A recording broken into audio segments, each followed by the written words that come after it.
povo de Deus.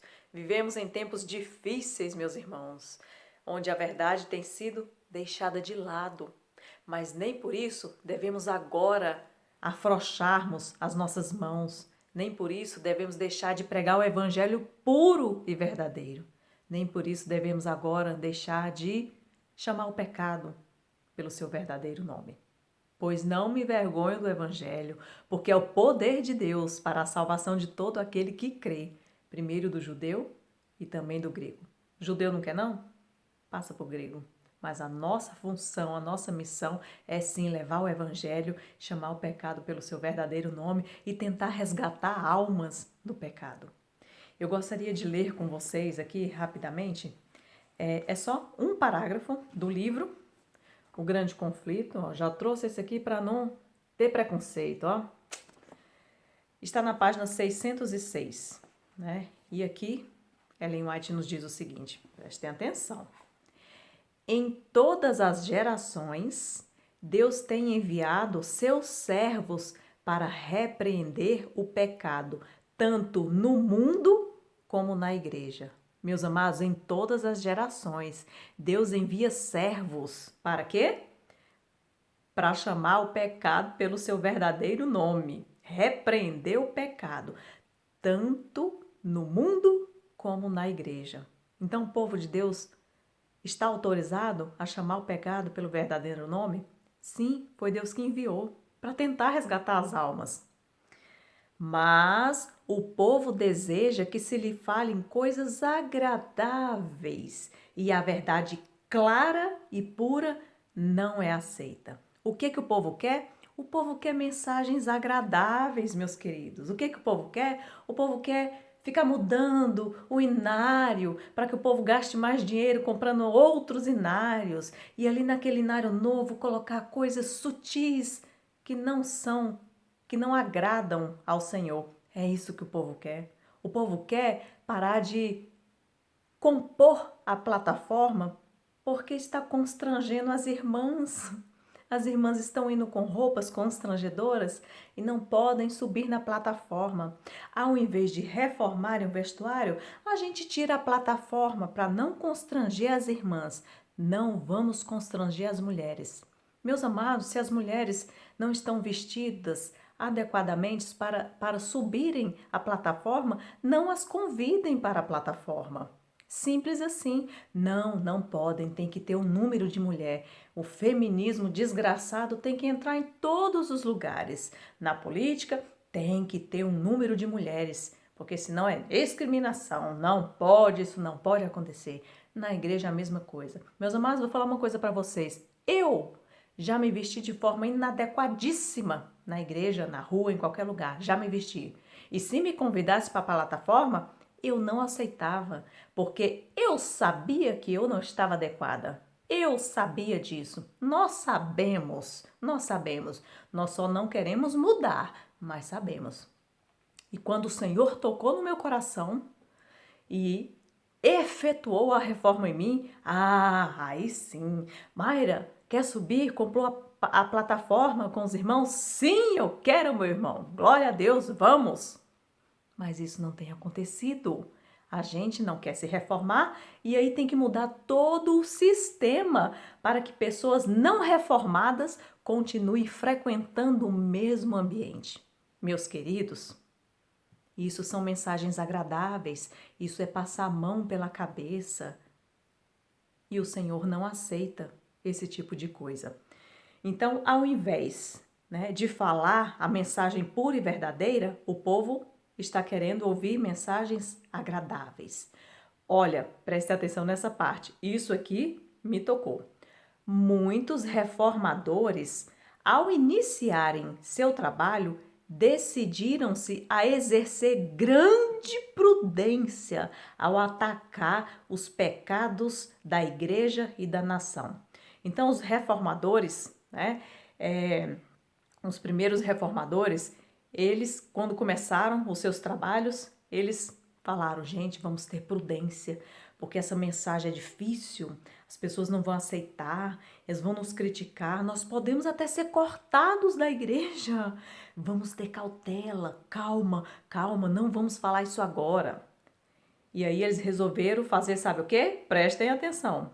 Esperavam pelo exemplo de uma vida cristã pura fazer voltar o povo às doutrinas da Bíblia. Então o que eles decidiram fazer? Gente, não vamos falar, vamos só dar o exemplo. Gente, isso aqui é muito sério, porque isso aqui tem acontecido muito no nosso meio. Não vamos falar dos pecados, não vamos falar dos erros, vamos dar o exemplo. A gente não come as coisas que eles comem. Que exemplo nós daremos? E o povo vai se converter pelo nosso exemplo. Gente, o exemplo é importante sim, e Ellen White fala sobre isso, mas tudo tem seu tempo. Eu estou lendo, eu não estou inventando. Olha o que aconteceu. Então os reformadores falaram, vamos ter prudência, cautela, calma, calma, a gente vai perder amizades, a gente pode ser cortado, a nossa família vai nos excluir, nós vamos ser excluídos de tudo. Cautela, calma, não vamos falar nada, vamos apenas dar o nosso exemplo e pelo nosso exemplo as pessoas vão se converter. Olha só o que aconteceu, mas o Espírito de Deus veio sobre eles, assim como viera sobre Elias, impelindo-o a repreender os pecados de um rei ímpio e de um povo apóstata.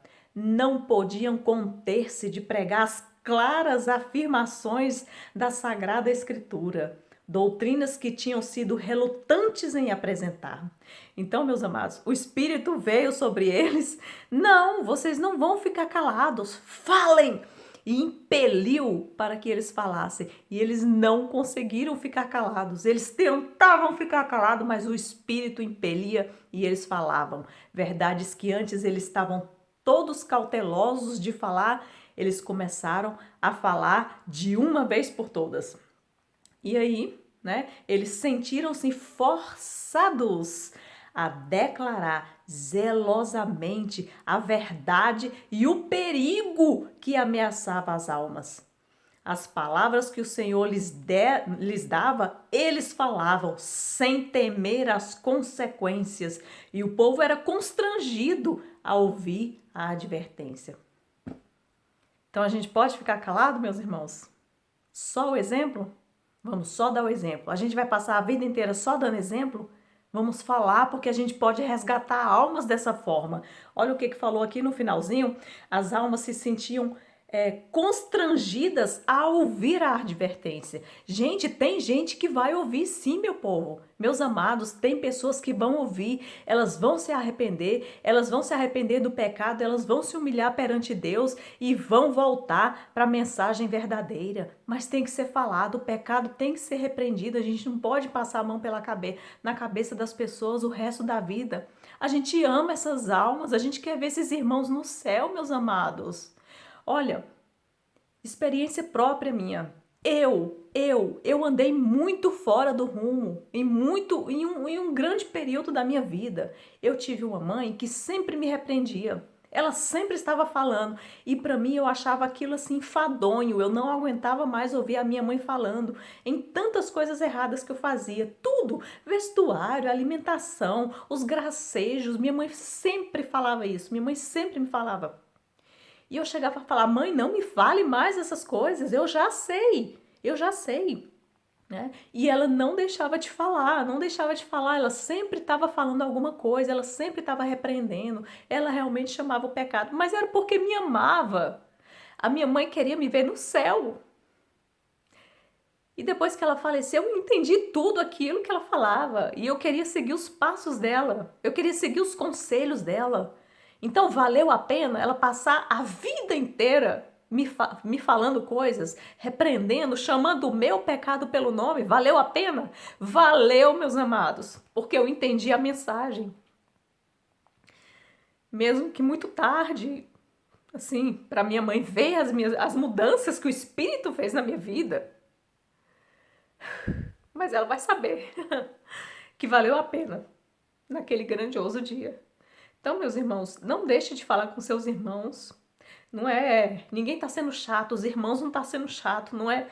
Nós não estamos querendo ser chatos. em falar o evangelho, em falar que é sim possível vencer o pecado. Meus amados, eu saí de Brasília e eu sei que Brasília, pelo menos quando eu saí, estava um reboliço danado, porque existem mensagens puras e verdadeiras que tocam o coração das pessoas, que a gente via igrejinhas pequenas, pessoas, olha, eu não sabia disso, e aí chegavam liderança querendo abafar aquilo, né? Cancelando pregações. Eu não sei mais o que está acontecendo em Brasília. Agora eu estou trabalhando para para outras almas, para outro público no momento, porque eu estou em outro lugar. Mas a gente não pode parar de pregar o evangelho. Sim, nós temos que falar para as pessoas que é possível vencer os pecados pela graça de Cristo, porque senão nós não conseguiremos ver a glória do Senhor na volta dele. E aí, meus amados, eu sei que existem pessoas que estão tendo tanta cautela em falar essa mensagem, foi o que a gente leu aqui. Tanta cautela os reformadores tinham que não queriam falar a mensagem, para não ser repreendidos, para não ser cortados, para não ser jogados de lado, excluídos. Eles queriam sim mostrar apenas o exemplo. E aí o Espírito Santo veio e disse: não é só o exemplo, vocês precisam falar, resgatem essas almas, falem, falem. Vai haver repreensões? Vai, mas eles não se importaram mais com as repreensões. Nós precisamos salvar as almas. Ainda existem pessoas que vão aceitar sim essa mensagem. Não tenha medo de pregar na sua igreja, nem que seja uma única vez, porque isso aconteceu várias vezes. Uma única oportunidade a gente tinha de pregar em uma igreja e sabia que nunca mais iria pregar naquela igreja. Aproveite essa única oportunidade e fale tudo, porque pode não haver mais nenhuma oportunidade. O Senhor está voltando, meus queridos. E eu sei que existem pessoas assim que estão com muita cautelas, porque eu já estou sabendo de coisas que estão acontecendo. E tem pessoas que gostam de pregar assim. Eu recebi mensagem de pessoas, eu gosto muito de pregar, mas eu sei que se eu falar assim dessa forma tão abertamente, eles não vão deixar mais eu pregar. Gente, mas então como que você está falando? Mudando as palavras? Não, não mudem as palavras. Não se pode. Não vamos falar vitória sobre o pecado. Vamos usar outra frase. Não camuflem a mensagem. Fala o que tem que ser dito. Fale com amor, porque tem almas que vão ainda aceitar essa mensagem. Eu tenho certeza disso. Tem almas que ainda vão aceitar essa mensagem. Não deixe de falar, meus queridos, não deixem. Porque eu sou uma prova viva de que há muita insistência no falar, pode salvar sim uma alma. Em nome de Jesus, continue pregando o evangelho enquanto for possível. Quando forem barrados de pregar dentro de um templo, que é um templo, meus irmãos. Quando forem barrados de pregar num templo, saiam às ruas e levem essa mensagem para quem quiser ouvir. Em nome de Jesus. Fiquem com Deus, que Deus abençoe vocês nessa obra e que todos nós possamos estar juntos nessa obra, cada um fazendo em um lugar diferente, mas não parem de levar o evangelho, a mensagem verdadeira. Fiquem com Deus.